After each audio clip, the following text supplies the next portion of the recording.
និស្សិតមានកិច្ចការអីគ្រាន់តែ scan QR code ទៅអាច lock ទៅសួរព័ត៌មានជាមួយ QR code នឹងចង់ដឹងថា study record នោះពិតមិនពិត scan QR លើ study record របស់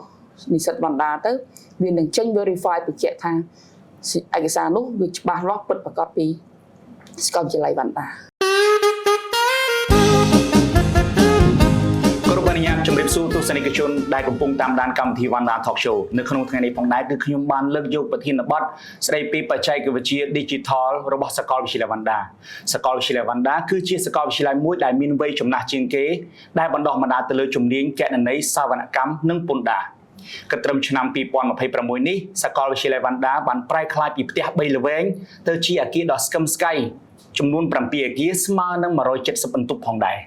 ក្រៅពីអភិវឌ្ឍសម្ភារៈរូបវន្តសាកលវិទ្យាល័យ Vanda ក៏បានអភិវឌ្ឍទៅលើបច្ចេកវិទ្យា Digital ផងដែរហើយនៅក្នុងថ្ងៃនេះផងដែរគឺខ្ញុំបានអញ្ជើញវាគ្មិនមួយរូបដែលគាត់សប្តាហ៍ថ្ងៃនេះគឺជាប្រធានក្រុមប្រឹក្សាអប់រំនិងជាសាកលវិទ្យាល័យរងនៃសាកលវិទ្យាល័យ Vanda ផងដែរគឺបណ្ឌិតហូគុជគុនលីណា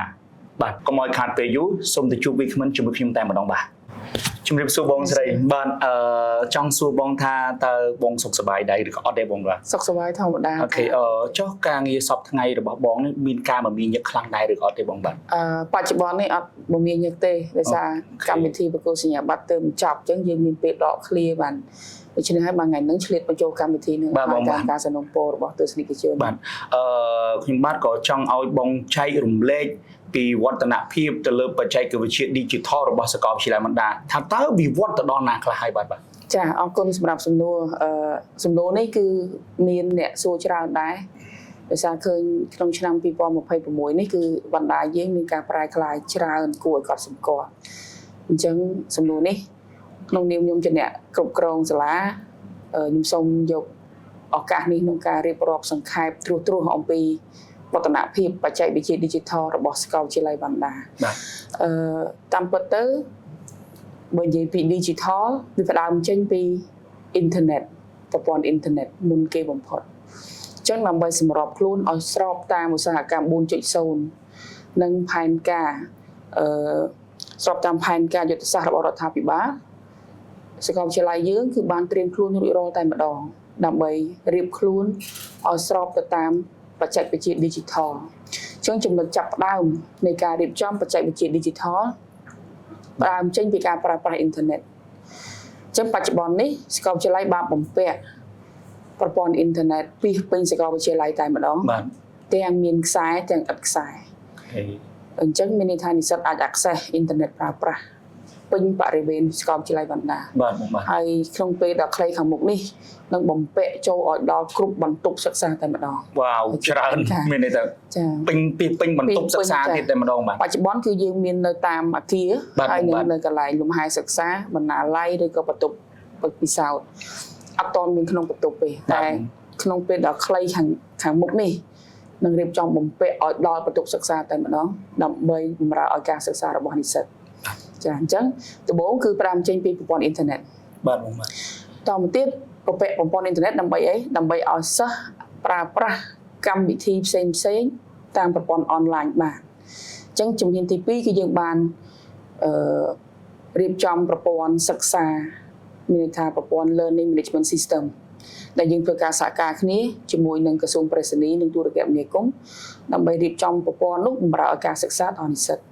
អញ្ចឹងមានន័យថានិស្សិតរៀនទីនេះការធ្វើ assignment ការមើលមេរៀនអីផ្សេងគឺត្រូវតែប្រើប្រាស់ប្រព័ន្ធ LMS ដើម្បីសន្ទនាជាមួយគ្រូដើម្បី submit កិច្ចការផ្សេងជាមួយគ្រូ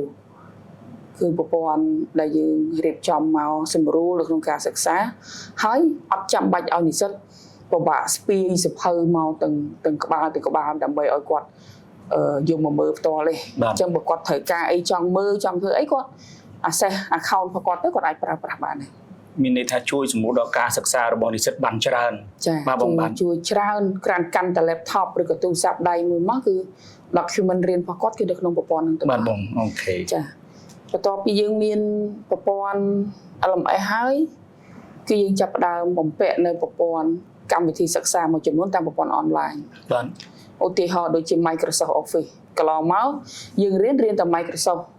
Office Microsoft Word Microsoft Excel PowerPoint គឺយើងរៀនតាម offline តែ Vanda អត់ទេ update ហើយគឺប្រើប្រាស់ប្រព័ន្ធ Microsoft Office online ចាមានន័យថាយើងមាន license គ្រប់គ្រាន់ដើម្បីឲ្យនិស្សិត access ក្នុងការប្រើប្រាស់កម្មវិធីនេះ បាទចង់សួរសុំកាត់បងមួយចង់សួរថាតើការប្រើប្រាស់កម្មវិធី online នឹងមានន័យយ៉ាងដូចម្តេចដែរបងចាមានន័យថាបើសិនជាគាត់ប្រើប្រាស់ offline មានន័យថាអ្វីដែលគាត់ត្រូវធ្វើនៅសាលា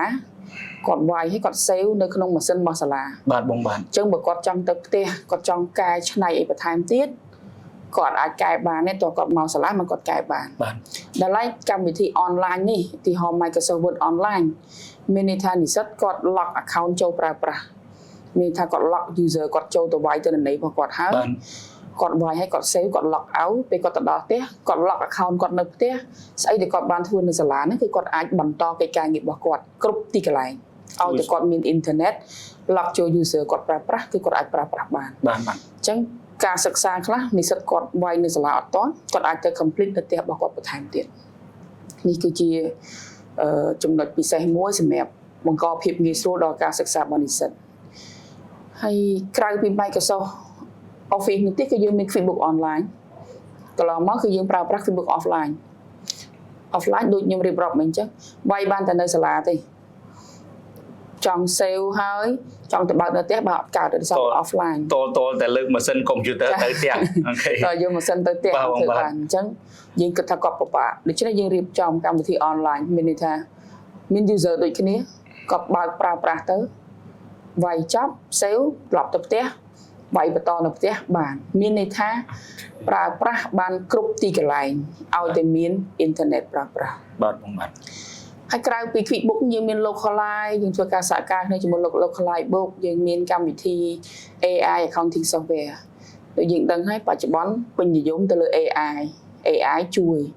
អញ្ចឹងក្នុងនាមយើងជាអាជីពនេះគឺយើងត្រូវតែមានការសហការជាមួយ AI ដែរអញ្ចឹងយើងរៀប subject មួយគឺ AI accounting software ដែលជា software មួយពេញនិយមសម្រាប់អ្នកប្រើប្រាស់នាពេលបច្ចុប្បន្នបាទបងបាទចាក្រៅពីកម្មវិធីសិក្សាហ្នឹងនេះខ្ញុំរៀបរាប់ត្រួសតាមពិតបើអង្គុយនិយាយវាច្រើនទៀតចាអញ្ចឹងត្រួសគឺពីកម្មវិធីគណិតតាក់ទងមួយនឹងគណនេយ្យកុំព្យូទ័រហើយលើសពីនេះទៀតគឺការវិនិយោគដ៏ធំមួយដែរក្រៅពីប្រព័ន្ធអ៊ីនធឺណិតគឺយើងវិនិយោគទៅលើកុំព្យូទ័រគឺសាកលវិទ្យាល័យបានវិនិយោគទិញកុំព្យូទ័របន្ថែមដល់ទៅ1200គ្រឿងដើម្បីឲ្យនិស្សិតប្រើប្រាស់ដោយឥតគិតថ្លៃបាទបងព្រោះរៀនក្នុងនាមអាជីពជាគណនេយ្យយើងមិនអាចកត់ត្រាដោយដៃរហូតបានទេយើងត្រូវការប្រព័ន្ធក្នុងការប្រើប្រាស់អញ្ចឹងប្រព័ន្ធដែលអាចជួយបានគឺប្រើប្រាស់កុំព្យូទ័រអញ្ចឹងរៀននៅវណ្ណដាកុំព្យូទ័រមួយសិស្សមួយឬយើងនិយាយថាសិស្សមួយកុំព្យូទ័រមួយដល់ម៉ោងអនុវត្តដល់ម៉ោងប្រតិបត្តិគឺនិស្សិតពេញកតាបចុះទៅបន្ទប់ប្រតិបត្តិបើកុំព្យូទ័រម្នាក់មួយប្រើប្រាស់ដោយឥតគិតថ្លៃដោយគ្មានការបង់តម្លៃអីបន្ថែមទេមានន័យថាបងថ្នាក់បរិញ្ញាបត្រម្ដងអាចរៀនបានគ្រប់មុខវិជ្ជាដែលបានដាក់ចូលនៅក្នុងកម្មវិធីសិក្សាថ្នាក់បរិញ្ញាបត្រហ្នឹងតែម្ដងបាទចាមានន័យថាបងកញ្ចប់ថ្លៃសិក្សាមួយឆ្នាំឬក៏មួយឆមាសគឺមុខវិជ្ជានោះបញ្ចូលដោយស្វ័យប្រវត្តិមិនមានការបង់ប្រាក់បន្ថែមទេបាទកុំព្យូទ័រចង់ប្រើពេលណាយើងអាចចូលទៅប្រើប្រាស់បានម្នាក់មួយមិនមែនម្នាក់កុំព្យូទ័រមួយ5នាក់ទេនេះអត់ទេអញ្ចឹងដោយសារសិស្សយើងមានច្រើនគឺយើងវិនិយោគមកគ្រប់មកដល់បច្ចុប្បន្នគឺ1200គ្រឿងច្រើនចាអានេះដោយសារតែយើងថ្នាក់ដឹកនាំលោកមាន commitment ថានឹងអភិវឌ្ឍសាកលវិទ្យាល័យទៅជាសាកលវិទ្យាល័យបែប digital ដូច្នេះហើយការវិនិយោគទៅលើប្រព័ន្ធ online ឬក៏កុំព្យូទ័រផ្សេងវាជាភាពចាំបាច់ដែលបម្រើឲ្យការសិក្សាតាមបរិបទបច្ចុប្បន្ននេះហើយវាមានច្រើនទៀតនេះខ្ញុំលើកបាន2ចំណុចហើយចំណុចទី3ក៏យើងមានការអាប់ដេតទៅលើប្រព័ន្ធ digital ដែរបាទកន្លងមកនៅពេលដែលនិស្សិតគាត់ចង់បានព័ត៌មានអីគឺនិស្សិតយកជាហាតกระดาษជាกระดาษទីហោកៅពាក្យសិក្សាបន្ទុកប្រឡងសញ្ញាបត្រឬក៏អីគាត់មានតែกระดาษតែឥឡូវបច្ចុប្បន្នគឺយើងអាប់ដេតដែរការវិភាគសិក្សាឬក៏ចង់បដូរវេនឬក៏ចង់សុំច្បាប់អីគឺយើងប្រើប្រាស់តាមប្រព័ន្ធ digital ទាំងអស់បាទមានន័យថាយើងមាន QR របស់យើងមានប្រព័ន្ធរបស់យើងតាមរយៈការប្រើ QR code និស្សិតមានកិច្ចការអីគ្រាន់តែ scan QR code ទៅអាច lock ទៅសួរព័ត៌មានជាមួយ QR code នឹងសាកលវិទ្យាល័យមាន bot ផ្ទាល់ខ្លួន និស្សិតមានបញ្ហាអីយើងសន្ទនាជាមួយបូតទៅមិនចាំបាច់ជួបមនុស្សផងដើម្បីកាត់បន្ថយការ stress ដោយសារជួបមនុស្សនឹងមនុស្សអញ្ចឹងឲ្យសិស្សធ្វើការជាមួយនឹងបូតជាមួយនឹងកម្មវិធីស្វ័យប្រវត្តិមួយចំនួនដែលសាកលវិទ្យាល័យបានរៀបចំហើយ បាទបាទ នេះគឺយើងអាចជួយច្រើនដែរនិស្សិតឆ្ងល់អីគាត់អាចសួរបូតទៅបូតឆ្លើយមកជាមួយបែរថាលក្ខណៈឯកជនភាព private បន្ទុកប្រឡងធ្លាក់ជាប់មិនចាំបាច់ផុសជាសាធារណៈទេគាត់ចូលទៅសួរបូតទៅបូតប្រាប់បន្ទុកគាត់ប៉ុណ្ណេះជាប់ប្រហែលមុខធ្លាក់ប្រហែលមុខប្រឡងសងថ្ងៃណាគឺគាត់ម្នាក់គាត់មើលព័ត៌មានរបស់គាត់បើអត់ចាំបាច់មានបុគ្គលទី2ណាមកប្រាប់មកសើចចំអករឿងការធ្លាក់របស់គាត់ទេបាទចា៎នេះគឺទី3ហើយខ្ញុំរៀបរាប់បានទី3ទី4គឺប្រព័ន្ធ verify មានន័យថាយើងបានបំពាក់ប្រព័ន្ធ verify ទៅលើឯកសារទាំងអស់ដែលចេញដល់សាកលវិទ្យាល័យដូចជាសញ្ញាបត្រដូចជាលិខិតបញ្ជាក់ការសិក្សាប្របាប់បន្ទុកឯកសារគ្រប់ប្រភេទរបស់និស្សិតដែលចេញគឺសាកលវិទ្យាល័យបំពាក់ដោយប្រព័ន្ធ QR code របស់យើងដើម្បីងាយស្រួលឲ្យស្ថាប័នពាក់ព័ន្ធហ្នឹងគាត់ផ្ទៀងផ្ទាត់ដោយខ្លួនគាត់ឧទាហរណ៍ថា study record ដែលចេញទៅចង់ដឹងថា study record នោះពិតមិនពិត scan QR លើ study record របស់និស្សិតបណ្ដាទៅវានឹងចេញ verify បញ្ជាក់ថាឯកសារនោះវាច្បាស់លាស់ពិតប្រាកដពីសាកលវិទ្យាល័យបណ្ដានេះក៏អាចជួយច្រើននៅក្នុងការប្រើប្រាស់របស់និស្សិតដែរនៅមានបន្ថែមច្រើនចំណុចទៀតអញ្ចឹងឥឡូវចូលមកដល់ចំណុចទី5តែសុំកាត់បងមួយតាក់ទងជាមួយនឹង QR code ឧទាហរណ៍សញ្ញាបត្រចុះបើសិនជាករណីហ្នឹងគាត់បន្តការសិក្សានៅក្រៅប្រទេសតើ QR ហ្នឹងនៅក្រៅប្រទេសអាច scan ឃើញដែរឬក៏អត់ទេចាឃើញមិនន័យថាយើងដាក់អញ្ចឹងគឺដើម្បីសម្រួលដល់និស្សិតដែលគាត់សិក្សាក្រៅប្រទេសហ្នឹងបាទនៅពេលគាត់យកទៅ apply ធ្វើការឬក៏បន្តការសិក្សានៅក្រៅប្រទេសស្ថាប័នខាងគាត់នោះគាត់អាច scan មើលទៅមិនចាំបាច់ពិបាក mail មកសួរសាលាវិញទេមិនបាច់ mail មកទេបាច់មក mail គឺ QR license របស់សាលាតែបាទបងបាទចាអញ្ចឹងយើងអាចសម្រួលច្រើនដល់ក្នុងការបញ្ជាក់ការសិក្សារបស់និស្សិតបាទហើយបន្ថែមពីលើចំណុចនេះទៀតគឺការប្រឡងការផ្លាស់ប្ដូររាល់ដងគឺយើងប្រឡងតាមការសរសេរវិញ្ញាសាដូចប្រឡងបាក់ឌុបចឹងតែដល់ឆ្នាំ2026នេះយើងធ្វើការផ្លាស់ប្ដូរឲ្យមានការប្រឡងតាមបែប digital ដោយសារយើងបានបង្កើត exam lab ហើយយើងមានអ៊ីនធឺណិតគ្រប់គ្រាន់យើងបង្កើត exam lab ជាអនុញ្ញាតឲ្យនិស្សិតគាត់ធ្វើការប្រឡងតាមបែប digital តែម្ដងចាអញ្ចឹងនិស្សិតអាចប្រឡងហើយអាចឆ្លុះលទ្ធផលភ្លាមចាភ្លាមធ្លាក់ជាប់ភ្លាមគឺឃើញតែម្ដងបាទចានេះគឺការប្រែប្រួលបន្ថែមពីលើនេះទៀតគឺយើងមានប្រព័ន្ធមួយគេហៅថាប្រព័ន្ធ LMS នោះបាទប្រព័ន្ធ LMS នោះគឺជួយច្រើនរវាងគ្រូនិងសិស្សដើម្បីសន្ទនាគ្នាពាក់ព័ន្ធនឹងការរៀនប្រព័ន្ធ LMS របស់យើងគឺតម្រូវឲ្យនិស្សិតនិងគ្រូនឹងជួបគ្នានៅក្នុង online មានន័យថាបើសិស្សគាត់មាន assignment ត្រូវ submit ឲ្យគ្រូគាត់ submit ចូលទៅក្នុងប្រព័ន្ធអញ្ចឹងគ្រូគាត់បើកប្រព័ន្ធមកគាត់ឃើញបើសិនជាកិច្ចការនោះគាត់កែបានបន្ទុកប៉ុន្មានគ្រូកែហើយតម្លាក់ទៅឲ្យសិស្សវិញសិស្សឃើញភ្លាមបើសិនជាគ្រូចង់ comment ថាលំហាត់នេះត្រូវកែត្រង់នេះខ្វះខាតត្រង់នេះគ្រូ comment លើហ្នឹងត្រឡប់ទៅសិស្សវិញភ្លាមបាទបងបាទចាគឺយើងប្រើប្រាស់រាល់ថ្ងៃអញ្ចឹងគ្រូអាចប្រើប្រាស់មេរៀន upload មេរៀនរបស់គ្រូ upload quiz ឬក៏ assignment ផ្សេងៗដាក់ជូនទៅឲ្យសិស្សគឺគាត់ online គាត់ធ្វើការជាមួយគ្នាបានបាទហើយអ្វីពិសេសនោះគឺគាត់គ្រប់គ្រងវត្តមាននិស្សិតបានតែម្ដងគឺក្នុងម៉ោងរៀនយកវត្តមានតាមរយៈ scan QR នៅក្នុងថ្នាក់ហ្នឹងដើរចេញក្រៅថ្នាក់ក៏ scan អត់បានទេដើម្បីទប់ស្កាត់និស្សិតខ្លះគាត់ផ្ញើ QR ឲ្យគ្នា scan បាទបងបាទអត់បានទេមើលថានៅក្នុងថ្នាក់ហ្នឹង scan វត្តមានភ្លាមរយៈពេល1នាទីឬ2នាទីគឺ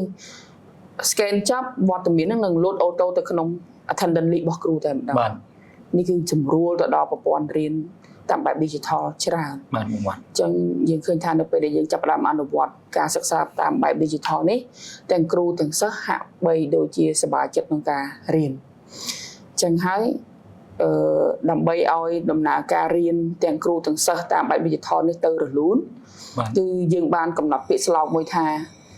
និស្សិតមួយត្រូវតែមានកុំព្យូទ័រយួរដៃមួយ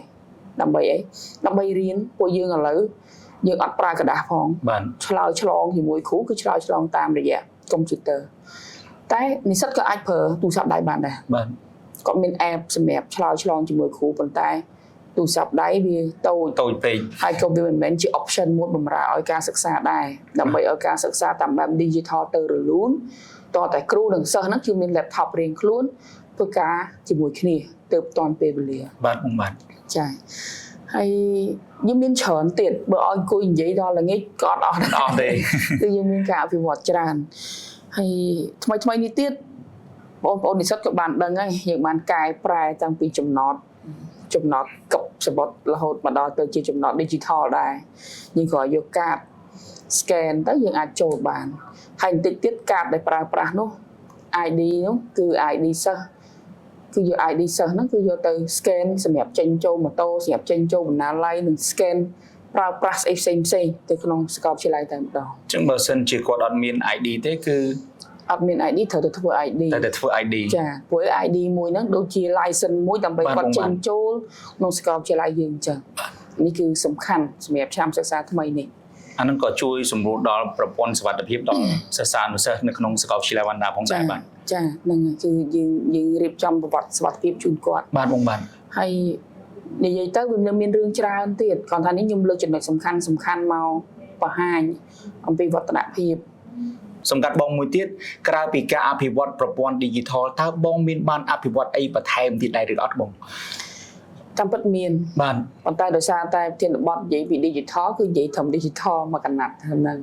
តាមពិតក្រៅពី digital ហ្នឹងគឺយើងមានការអភិវឌ្ឍទៅលើការស្រាវជ្រាវ បាទ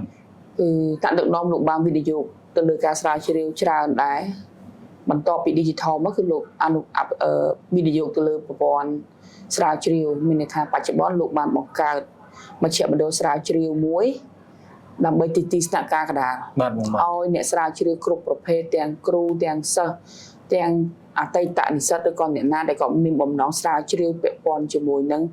ជំនាញគណនេយ្យសវនកម្មនិងពន្ធរបស់យើងហ្នឹង បាទ លោកអាចអញ្ជើញមកទីស្នាក់ការនៃមជ្ឈមណ្ឌលស្រាវជ្រាវហ្នឹងដើម្បីធ្វើការរួមគ្នាស្រាវជ្រាវរោគរបស់កំហើញថ្មី បាទ ផ្សេងដើម្បីអភិវឌ្ឍសមត្ថភាពខ្លួនឯងហើយក៏ចូលរួមអភិវឌ្ឍសមត្ថភាពរបស់សាលាដូចគ្នា បាទបងបាទ ហើយខាងដើមមិនភ្លេចជំរាបដែរក្រៅពីមជ្ឈមណ្ឌលស្រាវជ្រាវក៏យើងមានបង្កើតមជ្ឈមណ្ឌល digital ដែរមជ្ឈមណ្ឌល digital យើងគឺយើងបានរៀបចំសម្រាប់ទុកឲ្យនិស្សិតចូលទៅអនុវត្តកិច្ចការ digital ពិសេសដែលមានវាគ្មិនអញ្ជើញមកពីក្រៅ បាទ ចាអញ្ចឹងបើយើងសរុបមក digital ក៏លោកយកចិត្តទុកដាក់ស្រាវជ្រាវក៏អ្នកដឹកនាំយកចិត្តទុកដាក់អញ្ចឹងហើយបានជារងថ្ងៃហ្នឹងភាគច្រើនគេច្រើនតែនិយាយថាសាកលវិទ្យាល័យបណ្ដាគឺជាសាកលវិទ្យាល័យគណនេយ្យសវនកម្មពន្ធដារតាមបែប digital និងស្រាវជ្រាវចាភាគច្រើនគឺគាត់ហៅអញ្ចឹងមិនថាអតីតនិស្សិតឬក៏សិស្សកំពុងរៀនគឺហៅអញ្ចឹង បាទបងបាទ ចា ជុំបងមានអ្វីបន្ថែមទៀតដែលធ្វើការផ្ដាំផ្ញើទៅដល់បងប្អូនដែលចង់សិក្សាទៅលើជំនាញគណនេយ្យនេះផងដែរបងបាទ ចាសម្រាប់ឆ្នាំសិក្សាថ្មីនេះបងប្អូនបាក់ឌុបនឹងត្រូវប្រឡងបាក់ឌុបក្នុងខែ8 បាទ អញ្ចឹងបន្ទាប់ពីប្រឡងបាក់ឌុបហើយខ្ញុំមានពាក្យផ្ដាំផ្ញើតិចតួចថាបើសិនជាគាត់ស្រឡាញ់ជំនាញគណនេយ្យសវនកម្មឬក៏ពន្ធកុំភ្លេចសាកលវិទ្យាល័យបណ្ដាព្រោះនៅទីនេះគឺយើងត្រៀមរួចជាស្រេចនៅក្នុងការទទួលពួកគាត់ឲ្យខ្លាចទៅជាគណនេយ្យករអាជីពតាមរយៈការរៀបចំកម្មវិធីស្របតាមក្របខ័ណ្ឌគុណវុឌ្ឍិជាតិកម្ពុជារៀបចំប្រព័ន្ធ digital ផ្សេងបម្រើការសិក្សានិងស្រាវជ្រាវអគារសិក្សារបស់យើងនេះយើងមានលក្ខណៈគ្រប់គ្រាន់ដើម្បីឲ្យពួកគាត់បានរៀនសូត្រហើយអ្វីដែលសំខាន់បើបេះដូងគាត់ស្រឡាញ់គណនេយ្យហើយឲ្យគាត់មកទីនេះយើងខ្ញុំនឹងធ្វើការស្វាគមន៍ក្នុងការបណ្ដុះបណ្ដាលពួកគាត់ឲ្យមានជំនាញមួយពិតប្រាកដដើម្បីចូលរួមអភិវឌ្ឍប្រទេសជាតិចា៎នេះគឺជាការផ្ដាំផ្ញើរបស់ខ្ញុំ បាទបងបាទខ្ញុំក៏សូមអរគុណបងស្រីដូចគ្នាផងដែរដែលធ្វើការចែករំលែកពីវឌ្ឍនភាពរបស់សាកលវិទ្យាល័យបណ្ដាថារីកចម្រើនទៅដល់ណាហើយពីមួយចំនួនទៅមួយចំនួនទាំងសិស្សានុសិស្សដែលកំពុងតែសិក្សានិងបានបញ្ចប់ការសិក្សាដែលទទួលបានជំនាញពិតប្រាកដដែលគាត់យកទៅប្រកបមុខរបររកស៊ីឬក៏អាជីវកម្មផ្ទាល់ខ្លួនឬក៏បម្រើការងារគ្រប់ស្ថាប័នមិនថាស្ថាប័នរដ្ឋឬក៏ស្ថាប័នឯកជនទេអញ្ចឹងជាចុងក្រោយនេះគឺខ្ញុំអត់មានអ្វីច្រើនទៀតទេខ្ញុំជាមួយនឹងបងស្រីវិក្កាមិនហើយនឹងក្រុមការងារទាំងអស់ក៏សូមអរគុណសូមជម្រាបលាផងដែរបាទ